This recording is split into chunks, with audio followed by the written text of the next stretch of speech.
all eyes were on the USA women's gymnastics team because Simone Biles made a very fierce return to the Olympics with strong performances on the balance beam, the vault, the floor, and uneven bars, helping Team USA secure the lead during the qualifying season.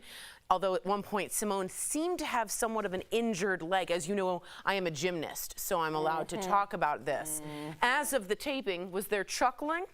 Team USA has 12 medals, including 3 gold, 6 silver, and 3 bronze. So are you watching? What did you guys think of Simone Biles? She did the hardest tumbling pass, the hardest vault. I think it was a double Ivanchenko. From a cutting edge. Too big. It's like all I think about. It's a good movie. It's a great movie, The Cutting Edge. No. Okay. Great movie. Yep. What are we watching? What things are we watching? I just quickly want to comment on not only Simone Biles and the resiliency, overcoming. I mean, obviously we all knew that she had the twisties last Olympics and she bowed out and she was met with a lot of controversy, but I did not know that she took a 2-year break. Yeah. So to take a 2-year break and still make it and dominate like she has is phenomenal. She also hurt her calf if you're watching her practice session. And a lot of people were worried. I was like, oh my God. And she still weathered it. And then Suni Lee, I hope I'm saying her name right. Yeah. Yep, Suni Lee. I had no idea about her story, about battling 2 kidney diseases, having to take a year off, and still making the team. So again, it just goes to show that these Olympics aren't just pure talent. They are hard work, determination, perseverance, and all of the above. So kudos. I agree. Steph, what are you watching? Oh my gosh, definitely watched Simone, and I was loving Snoop in the audience, showing her in full force, looking fabulous, and she did outstandingly well. It was amazing to watch, especially everything she's gone through. And like, she's only been full-time in training since the start really of this year. That's mind-boggling. The confidence she has to do that with only training that much is unbelievable. Well, no, but she didn't have the confidence. That was the whole thing. Same with Suni Lee. They both had to regain their confidence. Isn't it incredible? But you know what? I was watching the swimming. I was obviously watching all the equestrian stuff. I was wondering about you. Of Sam. And you know what? I actually saw this post by someone on Instagram, and it was saying about, you know, watching the Olympics as an ex-athlete and having all of these emotions of like what life could have been or what, and I thought it made me think of you. And I understand that in television sometimes other hosts might watch other hosts hosting and you think, oh wow, that's incredible. But I thought, oh my gosh, so many people dedicate so much of their lives to the love, their sport, and you know, either to have to bow out or you don't make it or you have a family or there's an injury. It's unbelievable. I feel that every Olympics. I'm so excited. I cry when I see all these athletes win, compete, medal, whatever it may be. And then when the national anthem happens, it's over. It's over. But I will say, to your point, I do wonder, darn, I wish I would have made the team, because at one point I was second in the nation. They were all long and lean and tall like Sam, and the arm reach, the swimmers, and I was like, yeah, I can see that. I can feel that. I know that about you. That's hard. I know that. But I'm so proud to watch every single Olympics. As you should be. Well, let's talk about more about this, the Friday's opening ceremony. So things were a bit different this year as teams floated down the River Seine on boats. Lady Gaga, as I call her, or Lady Gaga, performed a French song at the bank of the river, but we're now learning this was pre-recorded for safety reasons. Really? They didn't want the dancers slipping and falling due to rain. By the way, the rain made it somewhat more cinematic in a way. Yes.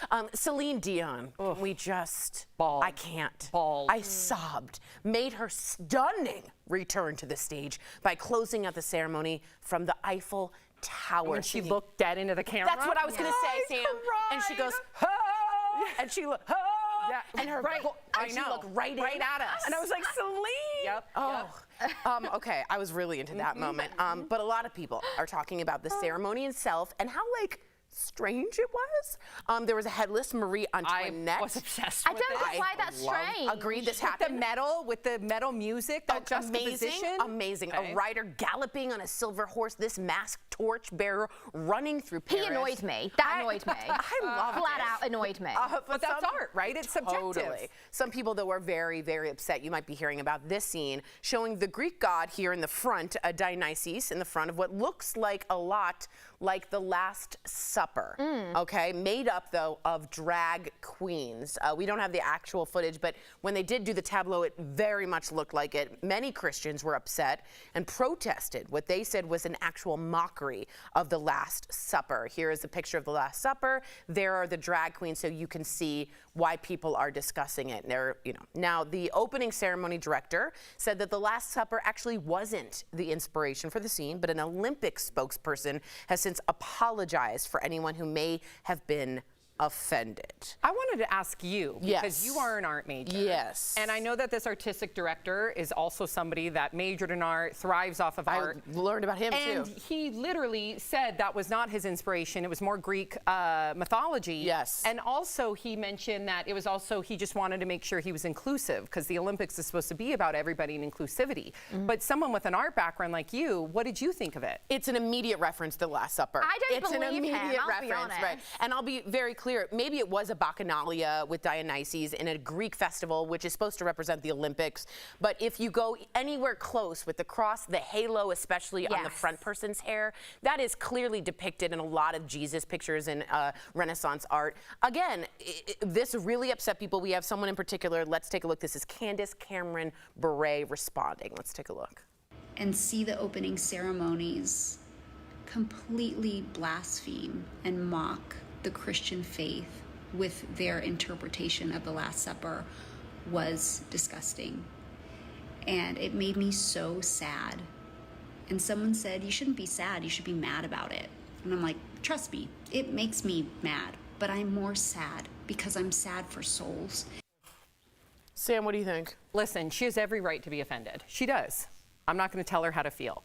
As someone listen, I was raised Lutheran, and I still, I believe, have a very great relationship with God, but I don't really fall into the dogmatism of the Bible. So for me, if it is the Last Supper, I still am going to defend it as inclusivity. So I thought it was beautiful. She can think it's disgusting, but that's the beauty. We can all have freedom of thought. That's exactly right. That's art. What do you think, Steph? Some of the ceremony I absolutely adored. Celine Dion at the end was absolutely the moment of the night. I didn't cry, but I felt very emotional for her, knowing everything she's gone through and to get up there and literally just put on the performance of her lifetime. Edith Piaf. And there was a beautiful picture of her literally being about 10, 12 years old, looking across at the Eiffel Tower, and then for her to be like the center of it at the Olympics. Chills. Gorgeous. Yeah. And I loved the end where they lit the balloon and it went up into the air. Fantastic. Some of it I did think was very tasteless. I don't know where 150 million went. I think them going down on the river sign was just absolutely rubbish. I'm sorry. You could barely see them. I felt awful for the people that sat and paid 1,300 euros for a ticket. You saw nothing. I would have loved it. I would have loved everything about it. What? Okay, you as an art major, really quickly, did you give it a 10, a 9? Was it one of your favorites? It was. If I said, was this the most French Olympic opening? It's an 11. It's a 14 out of 10.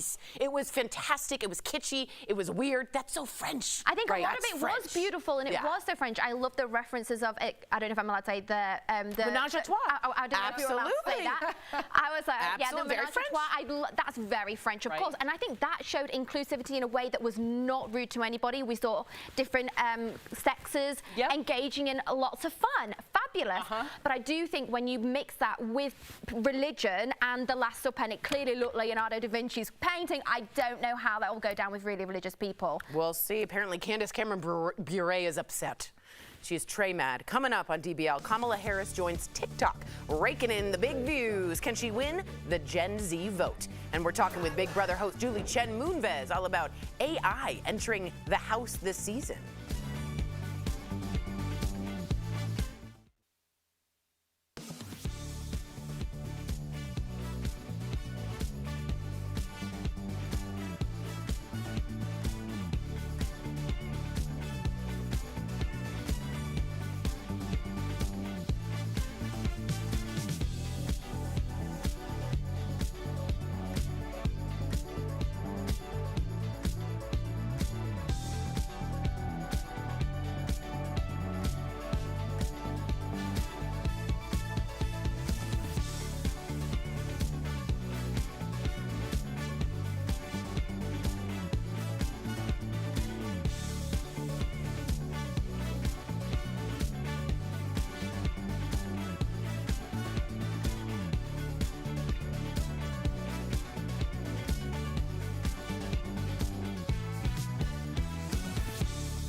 Welcome back. Kamala Harris is going full steam ahead with her campaign for president. She released a video on YouTube of her official launch set to Beyonce's song Freedom that we talked about earlier.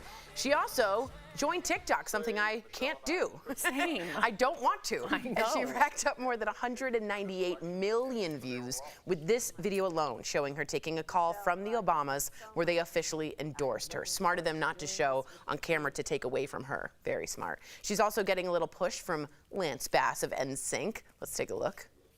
Hey Kamala, what are we going to say to Donald Trump in November? Bye, bye, bye. Bye, bye, bye. So, talk to me about the Gen Z effect. I do have a stat here. She raised over $200 million in the first week. 66 of that came from first-time donors. That is crazy. And I remember when we were covering Obama years ago when I worked at a different network where we were talking about the $110 million that he raised. Yeah. And to think that she raised $200 million in just a handful of days is insane. It really speaks to the Democratic Party being a lot more excited, because I feel like that was not there a couple weeks ago. are right. 100%. And to Tori's point, the fact that the majority are these first-time voters or first-time donors, I should say, I think that we're going to see a turn-up that most people did not anticipate. Which we would never have gotten with Joe Biden, excuse me, ever. No. Yeah. No way. No way. I think literally this is the best thing that could have happened to their party. I think she's going to bring such a breath of fresh air. The fact that Beyonce has also said, go ahead, I'm endorsing you, is going to be huge. And I think we're going to see a lot of young people that would not have voted. They didn't care about Biden. They don't like Trump or whatever their political views are, not coming forward. I think that's going to change. I also think, too, men have failed us. Let's be honest. They've been our presidents for how long now? Tori, how many presidents have there been? 46. Are we on 46? Yep. Yes. And so I think, and I'm not saying this, it has to be any woman. No, it has to be the right woman. And I do think, And the right moment. And the right moment. You're right. But no, I think that moment has passed. I think that there should have been a woman far, before this moment. But I do think she's the right person for the job, and I'm excited. I think Trump would have thought it's going to be a hell of a lot more of a hard uphill climb for her than it has been. And I think she's surprised a lot of people. I think so too. Are you surprised? No. I just knew she would bring the right energy if they crafted it correctly, which they're doing. Let's talk VP here. Okay. We have J.D. Vance on the Trump team, and I'm hearing rumblings he wants to fire J.D. Vance because of all of this energy. He wants to change the news cycle, and I get that. That's what he does. But for the Democrats, recent polls is ranking Mark Kelly. That's who you predicted. Who I predicted. This is the astronaut. He is a senator from Arizona. He is married to Gabby Giffords, who was, of course, in Congress herself and was shot in the head and survived. And he is somewhat of a hero. He is moderate, bipartisan, and people really like the optics of what he looks like. Whether or not that's okay to say, he's a white, straight Christian male. And in this day and age, a lot of people in this country want to see that. And he's older than Kamala. I think that's important. There's sort of an elder statesman to it. What do you guys think? I really respect his wife. And I bring up his wife because I do think in a partnership, you are influenced. And what she's done for gun reform is, in my opinion, probably our most important issue at heart, given that guns are the #1 killer of teens and children. So I think he's going to be, whether he's influenced or not by her already, I think we're going to see more of that. I really hope so. And it would maybe bring Arizona into play for the Democrats. Let's wait and see. Coming up on DBL, we're chatting with Big Brother's Julie Chen Moonves. She's telling us all about the new season, including AI being part of the game Big Brother.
Oh, hello, welcome back. It was the show that made our very own Jeff Schroeder a star, and now in its 26th season, Big Brother has more twists and turns than ever. Earlier, we talked to Julie Chen all about it. Check it out. Please welcome back to the show. We love her, Julie Chen. I love all of you. This is my favorite show to do. Seriously, you guys are so much fun. And of course, I have a soft spot in my heart for Jeff Schroeder. Oh, Julie, thank you. Join the club. Yeah, thank you. I don't know what's happening today. A star? And Julie Chen Moonves? I love it. You feel good? It's a good day. It's a good day. Good day for you. Well, Julie, this season of Big Brother has a surprising new housemate, and it's named Ainsley, who is actually an artificial intelligence player. How do you think the addition of AI will change how the players take on the game? First, and I just want to say that's a brilliant twist in this whole franchise. Well, let me say for the record, Ainsley scares me. And all of AI scares me. I always say AI is more A than I. And it's BBAI, which means really expect the unexpected. Ooh. So Ainsley's whole purpose is to make the show better, which means it's going to be more difficult and it's going to really heat things up. And she already has. She scares me, you guys. She scares. Run. I want an Ainsley in my life. No, I don't know. But because if there's any drama, I'll be like, that's Ainsley. I've been pretty. It's true. Blame it on Ainsley. Yeah, your scapegoat. Well, that kind of leads into my next question, because you've hosted obviously since the first season. Congrats to that. Like, how do you guys keep up with the constant changing technology? I have to hand it to our producers. Allison Grodner has been leading this show since season 2, and she stays on top of what's relevant, which is why this summer, everyone's talking about artificial intelligence, and that's why it's our theme this year. And I think ultimately you're going to see how there's no way something without a human heart can replace a human job. That's how I feel. And BBAI is just going to have fun with it. At the end of the day, Big Brother is really about relationships. We have had more marriages than The Bachelor, and we are not a dating show. Jeff Schroeder, case in point, Jeff and Jordan, one of the most beloved couples to come out of Big Brother, and one of many married couples who now have kids. Oh my gosh, look at Jeff, all bro. I like to call Jeff America's sweetheart. He, we always, when they cast, they always want, you want the girl next door, the boy next door, the baddie, the villain, the person who's going to stir things up. And Jeff and Jordan were both America's sweetheart. And the reason I think, and Jeff, you can weigh in, I think the reason it worked is because Jordan refused to kiss you in the house. So you friendship. You were bonded as two people in friendship. The attraction was there, but I remember her saying, I promised my grandma I'm not going to be, if you say something like that, I'm not going to kiss anyone on live television or on TV in the house. During the season, she used the word no booger. That was the word for sex she used that her grandfather gave her. So I always remembered that. No booger in the house. And now we all will. Gosh. You're exactly right, Julie. You're exactly right. I think that's why we were friends first, and then, we moved on to our relationship. But I want to get this last question, and Julie, we only got a minute left, because on my first season, on both seasons, I should say, there was plenty of twists and turns. I met my wife, Jordan, who you mentioned too, and she won that first season. What do you look forward to the most starting every season? Because this is your 26th season now. My new children. I love watching the audition tapes. They send me the audition tapes before we actually throw them in the house. So I already come to the table rooting for certain people, and then I'm usually wrong, because then I'm like, "Ooh, didn't see that coming." But that's what I look forward to every season. Is I love the new fresh faces. I mean, I love the all-stars also. Then I get to see people I already love, but I love the new fresh house guests and getting to see what they're all about. So authentic. Congrats, Julie, on all the success and the kind words. Thank you. Julie, thank you so much for joining us. DBL Nation, you can watch season 26 of Big Brother Wednesdays, Thursdays, and Sundays on CBS. Thank you again. Great to see you. We'll be right back. Thank you, Julie. Thanks.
Welcome back. We all know that eating nutritious foods helps keep your weight in check, but experts agree that what you eat first thing in the morning, like avocado toast or chia seed pudding, can also help with joint pain and inflammation. So what do you guys eat for breakfast, and do you think it's the most important meal of the day? What is your, yes, please. It's my favorite meal of the day. I think it's my favorite meal of the day. Do you wake up, can't wait to eat? Yeah, no, I do. But the first thing I do, rather than eat, I've got to have coffee. You're not meant to do that because it's meant to be really bad for your cortisol, everyone at home. So don't be like me. I just read that, It's meant to be really bad for you and like creates a lot of stress within your body. So you're meant to eat first and then have a coffee. I eat first and then I have my coffee. I just read about that. Chia seed pudding. Anyone here? I like it's chia really seed nice. pudding. Okay. I don't make it myself, but if I'm over at like a nice hotel or something, they put some berries on it. I'll gladly eat it. Me too. Try that. I just picked some raspberries. All right. There you go. All right, something that else helps your joints along with a good diet is Omega XL. It's a powerful joint support that's helped millions of consumers, and it's backed by 30 years of clinical research. Omega XL's powerful and proven benefits have transformed the lives of athletes, celebrities, and dedicated daily users. So call 1-800-814-6985 or visit omegaxl.com for more information. DBL is new every day. We'll see you same time, same place tomorrow. Bye, guys.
This is Daily Blast Live. We're talking about what you're talking about. Get real. No.